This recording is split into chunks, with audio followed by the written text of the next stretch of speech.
Good day, people. The new Tandem event is out with the most disappointing F2P rewards in the history of modern warships. For beginners, Tandem mode is where you team up with another player in a duo, and you're up against 4 other duos in a battlefield. Use your best artillery builds here, and watch out for kill thieves. The duo that steals the most kills wins. So, the event reward this time is the RIM 162D, a dirt cheap market anti-aircraft module that has been re-ran, that's been recycled for the 3rd time. For Christ's sake, I mean, what the hell? An F2P event that gives you only an okay-ish air defense module. It's like these developers don't give a damn. I mean, I get it, the RIM 162D is pretty good when used correctly, but it's just such a disappointing reward for an event like this. I hope they change their tactics, because this is a load of crap, to be honest. Anyway, the $40 bundle this is the ROKS FD-8000 from South Korea. This stealth destroyer brings its own exclusive locked FD railgun, locked KSAM-GLs modified to shoot underwater threats, and a locked Kyla 2 helicopter. Max health is 455k, max speed is 29 knots on paper, but 27 knots on the water.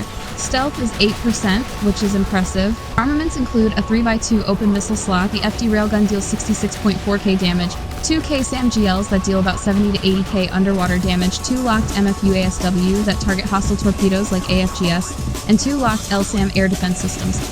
And of course, the locked Kyla 2. This chopper has a health of 13k and can reach up to speeds of 586 kilometers per hour. Weapon systems include a KL-2 machine gun that can lock on to air targets from 4.3 kilometers. It's very accurate and has overheat mechanics. Maximum burst damage till cooldown is 17.5k. Not bad. Secondary armament includes the hypersonic Skydragon K2 anti-ship missiles. Max range is 8 kilometers, reload is 11 seconds, and burst is a staggering 82k. However, missile durability is 120, so AA penetration will be minimal. The LAU rockets that can shoot from 4.3 clicks with a burst of 30.8k. Now the rockets are press and hold to fire, manual firing, so look out for that. And no, it doesn't shoot underwater. So this Kyla can deal a total burst of 130k damage and a total of 451k damage. Its mothership also houses 3 Kylas in her hangar. However, for me, the M-71 from Grau still wins for having a full set of unguided rockets because damage is guaranteed. Now the FD-8000 feels like a Korean Zumwalt, or a K-Zumwalt, and everyone's talking about its weak air defense, so we're going to test if it's really weak or not. For the test, I'll use the Ted Stevens because it has 4 X missiles. So here we go.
Against Dark Eagle, which has 300 HP, AA response seems to be ineffective. Almost similar performance against the Antacums, however, we can see some significant improvements against high-fly nukes and ASN-4Gs, with penetration not more than 32%. So the verdict stands that any missile with 300 HP or above can penetrate the LSAM shield of the FD-8K. Anything below that will struggle. To be honest, I think this is balanced. I can't call this weak, because, hell, ASN-4Gs aren't weak at all, and I still had to overwhelm the AA with high Mars in order for my ASN-4Gs to slip through. So from my test, I think the results are quite satisfactory. However, I could be wrong. The $15 cosmetics bundle also brings a space-themed camo, the Apollo, and I love how it transforms my aircraft carrier Midway into a spaceship with a satellite. The starry effects make it look like it's carrying a piece of universe with it, and I love how the air units are metallic blue with a shiny finish. I rate this camo astronomical. The bundle also includes the Cosmic Dawn flag, and yes, aside from the astronaut head, the flag has those starry effects. This cosmetic is a W, no questions.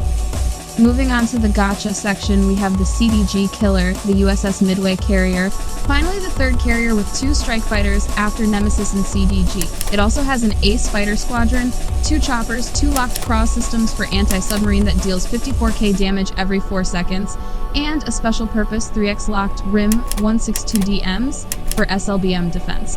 So basically a Charles de Gaulle, but with better ASW and anti-SLBM. The ship has a durability of 585k, speed of 19 knots on waters, and can reach up to 23 knots with boosters.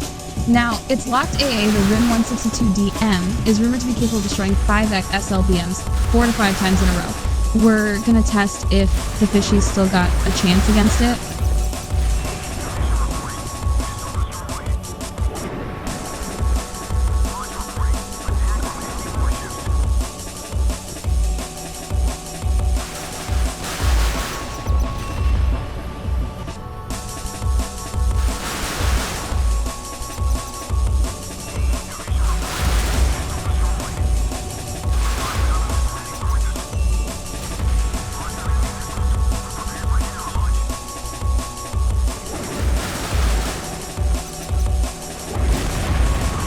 As you can see from the test here, it wasn't capable of destroying all the SLBMS in a streak, so I think anyone running full lanners still got a chance. Well, the rims did their job, to be honest. This is balanced. The second ship is the IT-Frem Evo. We'll discuss this in another video, just know that this one's a jack of all trades, a literal threat to aircrafts and submarines, especially submarines, yeah. Alright, equipments from the paid gacha include the FQF-2500, which deals moderate damage but with a fast reload of 5.6 seconds, and it can attack both subs and torpedoes. If we compare this with the PHL and the RBU-2500, we can see that the FQF shines in its projectile speed of 505 knots and its explosion radius is 133 meters. It's actually hard to tell if this one's good or mid, but I think it's somewhere in the middle. Obviously, I love the faster projectile speed, but still, nothing special. Then we have 3 units of the Fata-2 hypersonic, definitely one of the best hypersonic missiles on hull, and the Mark 71 cannon. Used to be meta, but now it's mid. The free gacha has the Korean manual firing torpedo, the K-731 White Shark. The White Shark launches 3 torpedoes per burst, dealing a total damage of 40.8k. This one's a slightly slower rival to the Talshina. Yeah, I mean it's anti-decoy like Talshina, with a slower reload, but higher burst damage and area damage of 1250 to everything within 333 meters. The slow reload is actually advantageous for peek and fire tactics, and the firing penalty of 10 is excellent for stealth ships. And the rest of the rewards in the free gacha are mid, so I'll skip them. Like, look at that, they slammed another Yak 141 on our faces. I'm so sick of this outdated unit being recycled every few weeks. Do better, devs. For avatars, I like the Selena Voss with the eye patch here. This reminds me of my favorite girl, Asuka Shikanami Langley in the Modern Warships universe. But yeah, she's only for the top 3 whales, unobtainable for me. For top grinders, we have Mateo Alvarez, the Interstellar Dude, and Laura Mitchell, the Interstellar Dude's daughter. Then there is Ryan Cross for the Amazon drone delivery grinders. Looks familiar, like from some 90s sci-fi movie that I quite recall, Matrix maybe, or Babylon AD. And Trevor Brooks for normal people who touch grass more than the rest of the NW community.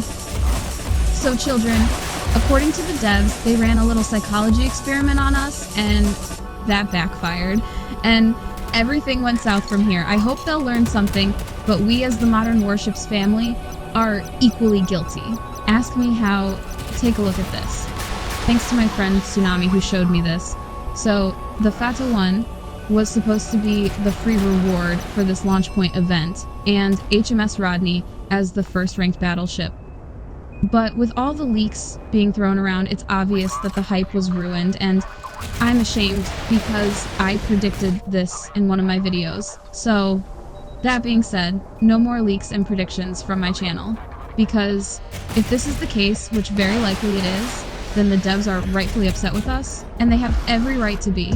Not even a week ago, we wrapped up one of the best events with high-tier gacha rewards, and now this? I must say that the community is deeply affected. But also, it's a big fafo to us for being such ungrateful idiots, letting greed and entitlement overshadow appreciation. So as a community, we need to grow up, act better, and show some real respect moving forward. So I hope this video has been useful, and please don't be so cranky with the event reward, because I believe devs are cooking something better for us, and this one's just a distraction. With all that being said, I'm gonna wrap this up for today. Stay safe, stay sweet, and I'll see you on the next one. Goodbye.